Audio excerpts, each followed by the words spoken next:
Man finds eagle drowning in the same lake where his son passed.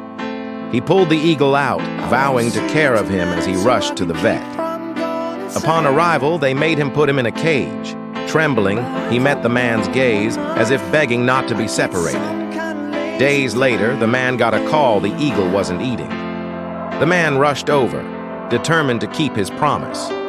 When he arrived, the eagle ran to him for his first meal. He visited daily, always welcomed by the eagle's cries. Weeks later, the eagle's first brought a tear to the man's eye. A tear of sadness. He knew the next day he'd be released. Unable to look, his gaze fell on his phone. He realized it was his son's birthday. He smirked.